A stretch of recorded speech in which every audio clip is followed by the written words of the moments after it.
انہوں نے عرض کی اللہ جو ماہ رمضان شریف پائے اور پانے کے بعد اس میں عبادت کر کے اپنی بخشش نہ کروا لے، اپنی مغفرت نہ کروا لے، تو اس کو اپنی رحمت سے دور فرما دے۔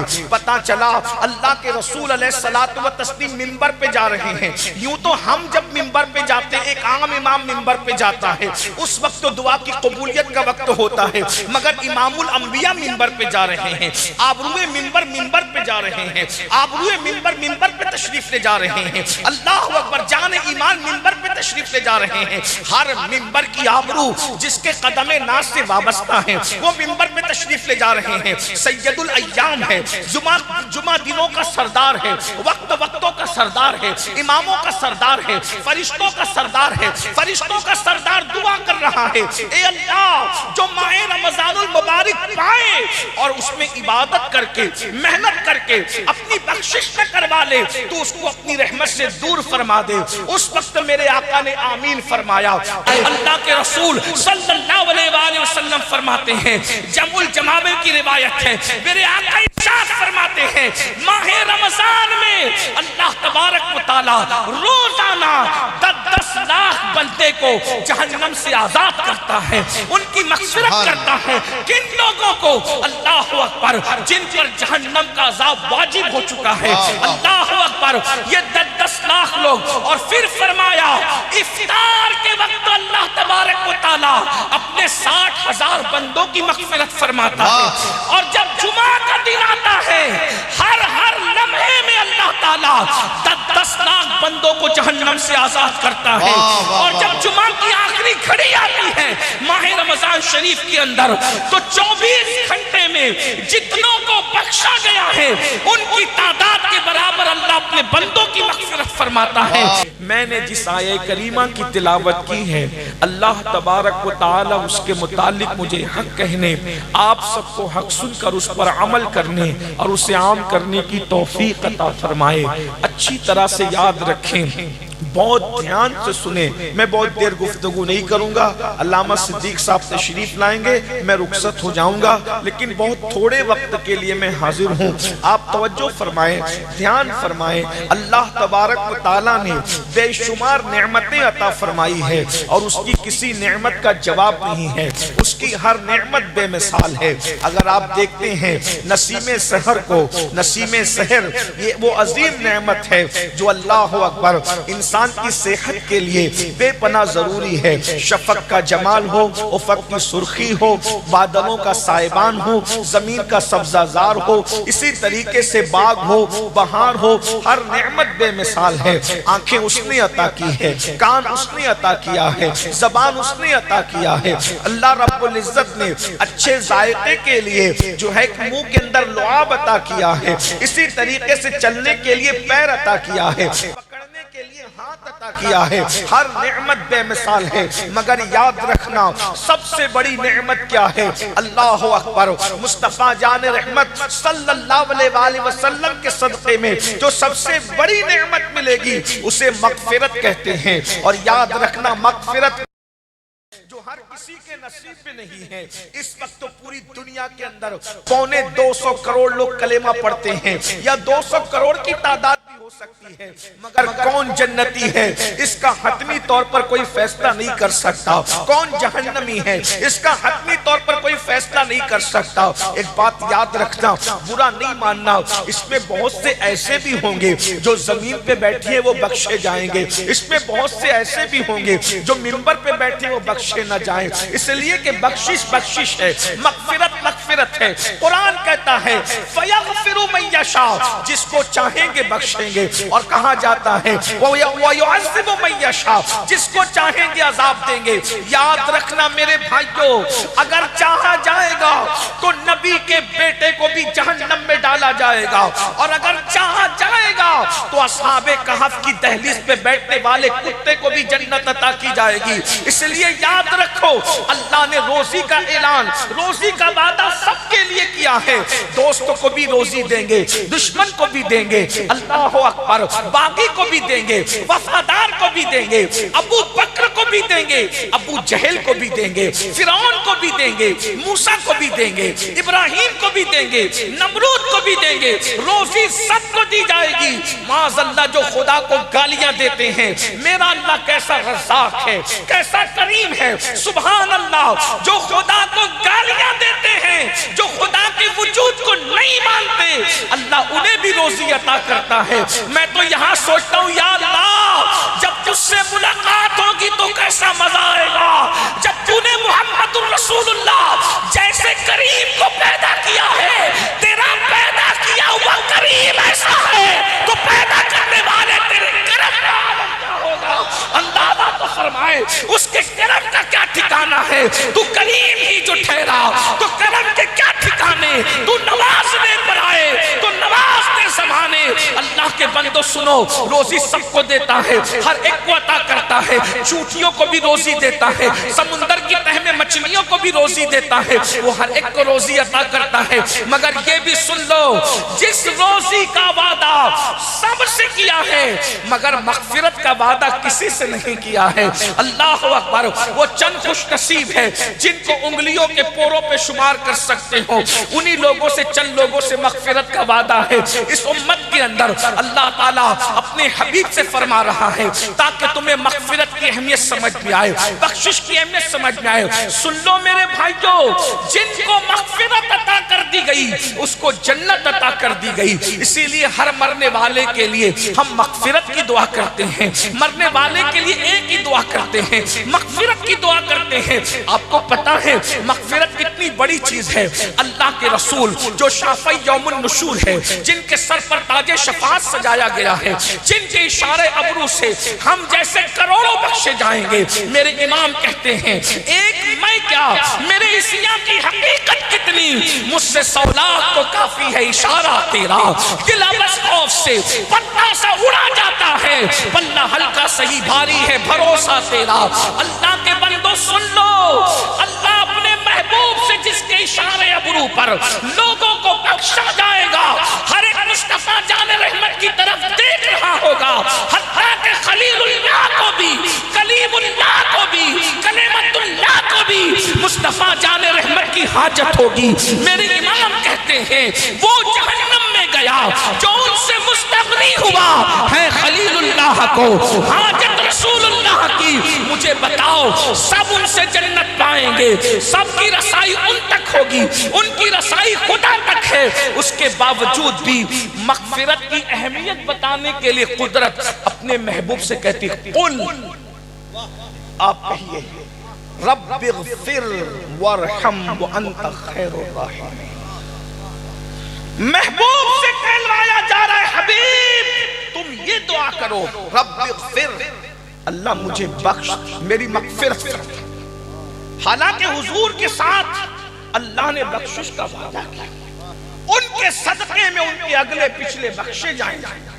ارے وہ میں کہتا ہوں وہ اشارہ کر دیں، ان کے اشارے ابرو پر ہم جیسے کروڑوں بے حساب جنت میں چلے جائیں۔ مگر مسلمانوں مغفرت کی اہمیت کو سمجھو، محبوب سے کہلوایا جا رہا ہے رب اغفر وارحم وانت خیر الراحمین، اے اللہ میری مغفرت فرما، مجھ پہ رحم فرما، اور تو بے شک سب سے بڑھ کر رحم کرنے والوں میں رحم کرنے والا ہے۔ یہ مغفرت ہے، مغفرت کے لیے کوشش کرو۔ اس دنیا میں آئے ہو بخشش کا پروانہ حاصل کرنے کے لیے، اور دنیا سے جانے سے پہلے مغفرت کا پروانہ حاصل کر لو۔ مغفرت اتنی آسان نہیں جتنا جلسوں کے ناظموں نے آسان کر دیا، اور مغفرت اتنی مشکل نہیں جتنا تبلیغی جماعت کے لوگوں نے مشکل کر دیا۔ دونوں کے درمیان ہے، وہ تو نہایت سستا سودا بیچ رہے ہیں جنت کا، ہم مفلس کیا مول چکائیں، اپنا ہاتھ ہی خالی ہے۔ مغفرت کا آسان ذریعہ کیا ہے، اسی پہ گفتگو کرتا ہوں۔ ایک مرتبہ اللہ کے رسول صلی اللہ علیہ وآلہ وسلم خطبہ دینے کے لیے منبر پر تشریف لے جا رہے ہیں۔ غور سے سننا، اسی ایک روایت پہ میری بات پوری ہوگی۔ اللہ کے رسول صلی اللہ علیہ وآلہ وسلم خطبہ دینے کے لیے منبر پہ تشریف لے جا رہے ہیں۔ پہلے زینے پہ قدم رکھا، فرمایا آمین، دوسرے زینے پہ قدم رکھا، فرمایا آمین، تیسرے زینے پہ قدم رکھا، فرمایا آمین، اور اس کے بعد حضور علیہ السلام کو جب آمین کہتے ہوئے صحابہ نے سنا حیران ہو گئے، مگر وہ جانتے تھے کہ جو حضور دیکھتے ہیں وہ ہم نہیں دیکھ سکتے۔ جب اللہ کے رسول صلی اللہ علیہ وآلہ وسلم نے خطبہ مکمل فرمایا تو اس کی یا رسول اللہ صلی اللہ علیہ وآلہ وسلم آپ پر ہمارے ماں باپ قربان، حضور یہ بتائیں کہ آپ نے 3 مرتبہ الگ الگ زینے پر آمین کیوں فرمایا؟ تو اللہ کے رسول صلی اللہ علیہ وآلہ وسلم فرماتے ہیں کہ ابھی میرے پاس منبر پر چڑھتے ہوئے سید الملائکہ جبریل امین علیہ الصلوۃ والتسلیم حاضر ہوئے تھے اور انہوں نے 3 دعائیں کی، تو میں نے تینوں دعاؤں کو جو ہے وہ ان کی دعا پر آمین کہا۔ میں نے جب پہلے زینے پہ قدم رکھا تو دعا کی، دوسرے زینے پہ قدم رکھا تو دعا کی، تیسرے زینے پہ قدم رکھا تو دعا کی۔ اب آئیے میں آپ کے سامنے ترتیب کو ملحوظ نہ رکھتے ہوئے بطور مفہوم جو ہے اس دعا کا خلاصہ پیش کرتا ہوں۔ انہوں نے عرض کی اللہ جو ماہ رمضان شریف پائے اور پانے کے بعد اس میں عبادت کر کے اپنی بخشش نہ کروا لے، اپنی مغفرت نہ کروا لے تو اس کو اپنی رحمت سے دور فرما دے۔ پتہ چلا اللہ کے رسول علیہ الصلوۃ والتسلیم منبر پہ جا رہے ہیں۔ یوں تو ہم جب منبر پہ جاتے ہیں، ایک عام امام منبر پہ جاتا ہے، اس وقت تو دعا کی قبولیت کا وقت ہوتا ہے، مگر امام الانبیاء منبر پہ جا رہے ہیں، آبروئے منبر پہ جا رہے ہیں، آبروئے منبر پہ تشریف لے جا رہے ہیں، اللہ اکبر، جان ایمان منبر پہ تشریف لے جا رہے ہیں۔ ہر منبر کی آبرو جس کے قدم ناز سے وابستہ ہیں وہ منبر پہ تشریف لے جا رہے ہیں۔ سید الایام ہے، جمعہ دنوں کا سردار ہے، وقتوں کا سردار ہے، اماموں کا سردار ہے، فرشتوں کا سردار ہے، فرشتوں کا سردار دعا کر رہا ہے، اے اللہ جو ماہ رمضان المبارک پائے اور اس میں عبادت کر کے محنت کر کے اپنی بخشش نہ کروا لے تو اس کو اپنی رحمت سے دور فرما دے۔ اس وقت میرے آقا نے آمین فرمایا۔ اب میں آگے بڑھنے سے پہلے عرض کروں گا چند دنوں کے بعد وہ موسم بہار آنے والا ہے جس کو ماہ رمضان شریف کہتے ہیں۔ آج کل ہمارے نوجوان جلسوں میں آتے تو ہیں مگر عبادت کی طرف توجہ نہیں ہے۔ میرے بھائیوں ماہ رمضان المبارک آنے والا ہے، عبادتوں کا مہینہ آنے والا ہے، معاصات کا مہینہ آنے والا ہے، جس کا پہلا عشرہ رحمت ہے، جس کا دوسرا عشرہ مغفرت ہے، جس کا تیسرا عشرہ جہنم سے آزادی ہے۔ آپ کیا سمجھتے ہیں رمضان المبارک کو؟ رمضان شریف میں اپنی زبان میں کہوں ہول سیل میں مغفرت ہوتی ہے، ہول سیل میں بخشش ہوتی ہے، یعنی کہ اتنی بڑی تعداد میں مغفرت ہوتی ہے کہ کوئی مومن بچتا نہیں ہے۔ اللہ کے سچے رسول صادق و مصدوق مصطفیٰ جان رحمت فرماتے ہیں جب ماہ رمضان شریف کی پہلی رات آتی ہے تو اس وقت اللہ تعالی رحمت کی ہوا چلاتا ہے، رحمت کی ہوا چلتی ہے اور اللہ تبارک و تعالی اپنی شان کے مطابق اپنے بندوں کو رحمت کی نظر سے دیکھتا ہے۔ جس پر رحمت کی نظر پڑ جاتی ہے اللہ تبارک و تعالی اس کی مغفرت فرما دیتا ہے، اس کی بخشش فرما دیتا ہے۔ میرے بھائیوں اللہ اکبر، سردیوں کے آنے سے پہلے سردیوں کا انتظام کرنے والوں، گرمیوں سے آنے سے پہلے گرمیوں کا انتظام کرنے والوں، بارش کے آنے سے پہلے بارش کا انتظام کرنے والوں، موسم بہار عبادت کا آ رہا ہے، اس سے پہلے اپنی مغفرت کا انتظام کر لو اور اللہ کی بارگاہ میں عرض کرو مولا تو جسے پہلی شب میں رحمت سے دیکھے گا ان میں میرا بھی انتخاب کر لے تاکہ میری بھی بخشش ہو جائے، میری بھی نجات ہو جائے۔ اللہ کے رسول صلی اللہ علیہ وآلہ وسلم فرماتے ہیں، جمع الجمامع کی روایت ہے، میرے آقا ارشاد فرماتے ہیں ماہ رمضان میں اللہ تبارک و تعالی روزانہ 10 لاکھ بندے کو جہنم سے آزاد کرتا ہے، ان کی مغفرت کرتا ہے۔ کن لوگوں کو؟ اللہ اکبر، جن پر جہنم کا عذاب واجب ہو چکا ہے، اللہ اکبر، یہ 10 لاکھ لوگ۔ اور پھر فرمایا افطار کے وقت اللہ تبارک و تعالی اپنے 60,000 بندوں کی مغفرت فرماتا ہے، اور جب جمعہ کا دن آتا ہے ہر لمحے میں اللہ تعالی 10 لاکھ بندوں کو جہنم سے آزاد کرتا ہے۔ اور جب جمعہ کی آخری گھڑی آتی ہے ماہ رمضان شریف کے اندر تو 24 گھنٹے میں جتنوں کو بخشا گیا ہے ان کی تعداد کے برابر اللہ اپنے بندوں کی مغفرت فرماتا ہے۔ فرماتا ہے میری قوم کے جوانوں ماہ رمضان شریف کو کرکٹ کا مہینہ نہ بناؤ. رات رات بھر لوگ کرکٹ کھیلتے ہیں اور دن بھر سوتے پڑے رہتے ہیں. یہ مغفرت کا مہینہ ہے. اب تو لوگ جو ہے سیریل دیکھتے ہیں, اب تو لوگ موبائل میں گیم کھیلتے ہیں. روزہ رکھو. اللہ کے رسول صلی اللہ علیہ وسلم فرماتے ہیں ماہ رمضان کا ایک روزہ اگر کوئی جان بوجھ کے چھوڑ دے پوری زندگی روزہ رکھتا رہے ماہ رمضان کے ایک روزے کے برابر نہیں ہو سکتا. اور فرمایا عام دنوں کے 1000 روزے اس سے افضل ماہ رمضان کا ایک روزہ ہے. اور میرے آقا روزے کی فضیلت بیان کرتے ہیں ہر عبادت کا صلہ نیکی ہے یا جنت ہے. نماز پڑھو نیکی ملے گی یا جنت ملے گی. عبادت کرو نیکی ملے گی یا جنت ملے گی. حج کرو نیکی ملے گی جنت ملے گی. قربانی دو نیکی ملے گی جنت ملے گی. صدقہ دو نیکی ملے گی جنت ملے گی. ماں باپ کی خدمت کرو نیکی ملے گی جنت ملے گی. مگر روزہ کیا ہے؟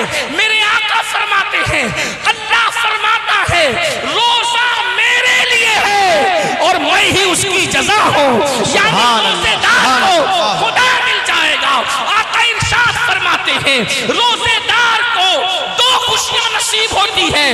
ایک افطار کے وقت ہوتی ہے اور دوسرا لقائے رحمان کے وقت ہوتی ہے. یعنی روزے داروں کو اللہ کے دیدار کا شربت پلایا جائے گا.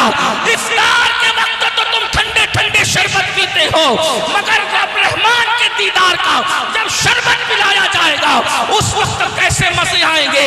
ارے اندازہ تو کرو جب اس کا محبوب اتنا خوبصورت ہے تو ایسے محبوب کو بنانے والے خدا کے حسن. نعرہ تکبیر, نعرہ تکبیر, نعرہ رسالت. حضور سید امیر القادری صاحب قبلہ. خدا کا دیدار کرو گے اپنے مولا کا دیدار کرو گے. اور ایک بات میں عرض کروں قربان جائیں اللہ اکبر خدا کے حسن کا عالم کیا ہوگا, کیا مزے آئیں گے. صحابہ نے کہا آقا ہم اپنے اللہ کو کیسے دیکھیں گے؟ میرے آقا فرماتے ہیں جیسے تم چاند کو دیکھتے ہو ویسے تم اپنے خدا کا دیدار کرو گے. اللہ اکبر. اس لیے روزہ رکھو. کچھ لوگ بہانہ کرتے ہیں مولانا کام پہ جانا ہوتا ہے, ڈیوٹی پہ جانا ہوتا ہے, یہ کرنا ہوتا ہے وہ کرنا ہوتا ہے اس لیے میں روزہ نہیں رکھ پاتا. بہانہ نہ کرو, روزہ رکھ کر کے دیکھو. ایک بات میں آپ کو بتاؤں میرے آقا فرماتے ہیں روزہ رکھو اور صحت مند ہو جاؤ. اگر علامہ روح الامین صاحب کو اور موقع ملتا تو وہ نماز پہ آئے تھے روزے پر بھی آتے. آج کل لوگ بہانہ کرتے ہیں کہ میں آپ کو بتاؤں آج پوری دنیا کے حکیم اور ڈاکٹر صحت کے لیے فاسٹنگ پر زور دے رہے ہیں. فاسٹنگ کرو, فاسٹنگ کرو. وزن کم کرنا ہے تو فاسٹنگ کرو, بیماریوں سے بچنا ہے تو یہ لوگ آج فاسٹنگ کی بات کر رہے ہیں. اللہ کے رسول صلی اللہ علیہ وآلہ وسلم نے 1450 سال پہلے فرمایا روزہ رکھو صحت مند ہو جاؤ. آج ہم لوگ جو ہیں کھا کر مریض ہیں اور ہمارے اسلاف بھوکے رہ کر صحت مند تھے. بے شک بے شک. آج 60-70 سال کی عمر میں لوگ قبرستان میں چلے جاتے ہیں, مر جاتے ہیں کھا کھا کر. اور ہمارے اسلاف روزے سے رہتے تھے اور 90 سال تک 100 سال تک ان کی عمریں کتنی لمبی لمبی ہوتی تھی. سرکار بدیع الدین زندہ شاہ مدار کی عمر کے بارے میں دیکھیے سینکڑوں سال کی عمر ہوئی. شاہ منور الہ آبادی کی عمر سینکڑوں سال کی ہوئی. اسی طریقے سے ہمارے اسلاف عمر دراز ہوتے تھے. اگر عمر میں درازی چاہتے ہو تو روزوں کو لازم پکڑو. اور میں تو آپ کو ایک مشورہ دیتا ہوں صحت مند رہنا ہے تو رمضان شریف کے روزوں کے علاوہ مہینے کے 3 روزے بھی اپنے اوپر لازم کرو. ایام 20 کے روزے 13, 14 اور 15 چاند کی تاریخ کے روزے اللہ کے رسول اس کو سفر میں بھی ترک نہیں کرتے تھے. آپ یہ روزوں کو لازم کر کے دیکھیں اس کی برکت آپ کو ملے گی. اللہ کے رسول صلی اللہ علیہ وآلہ وسلم فرماتے ہیں ایام 20 کے روزے رکھنے والوں کے چہرے قیامت کے دن ایسے چمکیں گے جیسے 14ویں رات کا چاند چمکتا ہے. میرے بھائیوں رمضان شریف آ رہا ہے، رمضان شریف کا فائدہ اٹھا لو۔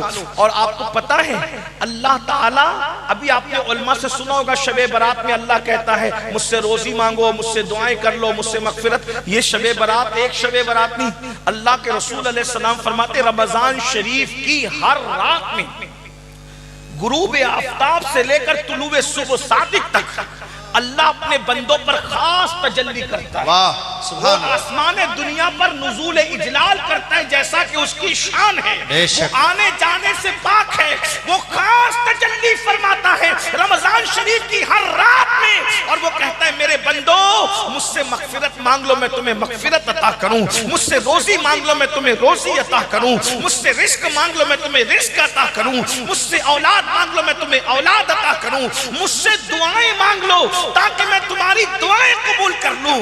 او سال بھر پریشان رہنے والوں، کبھی تعویذ کے چکر میں، کبھی وظیفوں کے چکر میں، کبھی اس کا در کبھی اس کا در کبھی اس کا در، اے میری قوم کے جوانوں، اگر اپنی پھوٹی تقدیر سنوارنا ہے، اگر اپنی بگڑی تقدیر سنوارنا ہے، اپنا سویا ہوا مقدر سنوارنا ہے، اللہ کے رسول کے ذریعے اعلان کرایا جا رہا ہے میرے بندوں مجھ سے دعا کر لو میں تمہاری دعا کو قبول کروں گا۔ ارے ذرا گڑ گڑا کر کے دیکھ لو، روزی رمضان شریف میں مانگ کر دیکھ لو، سال بھر تک کشادگی نہ ہو تو پھر ہمارا دامن پکڑنا، کیونکہ ہمیں اپنے نبی کی زبان پر یقین ہے۔ اللہ اکبر۔ لیکن افسوس کی بات یہ ہے رمضان شریف کی راتوں میں جاگتے ہو تو ہو لیکن عبادت نہیں کرتے، گڑ گڑاتے نہیں، بلکہ آج کل تو ایسا ہو گیا افطار اور سحری کے موقع پر رمضان کے پروگرام کے نام پر پڑوسی ملکوں نے اتنی باتیں پھیلائی ہے کہ جو عین دعا اور عبادت کا وقت ہوتا ہے لوگ ٹی وی کا منہ پکڑ کے بیٹھ جاتے ہیں۔ بتائیے، میں مذہبی پروگرام دیکھنے کا مخالف نہیں ہوں، لیکن جو عبادت کا وقت ہے تم ٹی وی کا منہ پکڑ کے بیٹھتے ہو، موبائل کا منہ پکڑ کے بیٹھتے ہو۔ ارے افطار اور سحری کے وقت جب روزے دار دعا کرتے ہیں تو اللہ کے 70,000 فرشتے تمہاری دعاؤں پر آمین کہنے کے لیے اترتے ہیں۔ تم کتنے مقدس ہو جاتے ہو جب روزہ رکھتے ہو۔ آؤ نا اپنے خدا کے قریب ہو جائیں، آؤ مغفرت کا پروانہ حاصل کریں۔ اپنی گفتگو کو سمیٹتے ہوئے پھر میرے آقا فرماتے ہیں دوسرے زینے پر جب میں نے قدم رکھا تو جبریل نے دعا کی، اے اللہ تیرے محبوب کا جب نام لیا جائے کسی محفل میں اور اس وقت جو تیرے حبیب پہ درود نہ پڑھے تو اس کو بھی اپنی رحمت سے دور کر دے، وہ بھی تیری رحمت سے محروم ہو جائے۔ آج محفلوں میں بار بار تقریروں میں نام لیا جاتا ہے، توجہ کرنا، میں تو دیکھتا ہوں کہ بعض دیندار لوگ بھی حضور کا نام لیے جانے پر درود نہیں پڑھتے، جبکہ کوئی حضور کہے تو آپ کو صلی اللہ علیہ وآلہ وسلم کہنا چاہیے، بار بار کہو، ہر بار کہو حضور علیہ السلام۔ کوئی سرکار حضور کی طرف نسبت کر کے کہے تم کہو صلی اللہ علیہ وآلہ وسلم، حضور کہے تم کہو صلی اللہ علیہ وآلہ وسلم۔ شرماؤ مت، اس لیے کہ درود وہ عمل ہے، ہر عمل کے مردود ہونے کا خطرہ ہے، مگر درود کبھی مردود نہیں ہے، درود ہمیشہ مقبول ہے۔ بزرگوں نے فرمایا جس عبادت کے رستے جاؤ گے خطرہ ہے کہ رد کر دیا جائے، مگر درود کے دروازوں سے جاؤ گے تو اللہ تعالیٰ تمہیں قبولیت کا شرف عطا کر دے گا۔ اس لیے درود کو لازم پکڑو۔ اور محفلوں میں تو نعرہ لگانے میں سب کی آواز نکلتی ہے لیکن درود پڑھنے میں آواز نہیں نکلتی۔ درود کو کیا سمجھا؟ اللہ کے رسول علیہ السلام فرماتے ہیں جو مجھ پر درود پڑھنا بھول گیا وہ جنت کا راستہ بھول گیا۔ لوگ ہم سے کہتے ہیں حضور کے دیدار کا کوئی وظیفہ ہے، میں نے کہا درود سے بڑا کوئی وظیفہ دیدار رسول کا نہیں۔ لوگ کہتے ہیں مدینہ منورہ جانا ہے، دولت نہیں ہے۔ اے میری قوم کے جوانوں، کوئی دولت سے مدینے نہیں جاتا بلکہ حضور کی عزت سے مدینہ منورہ جاتا ہے، حضور کی عطا سے جاتا ہے۔ جسے چاہا در پہ بلا لیا، جسے چاہا اپنا بنا لیا، یہ بڑے کرم کے ہیں فیصلے، یہ بڑے نصیب کی بات ہے۔ اگر مدینہ منورہ جانا چاہتے ہو کثرت سے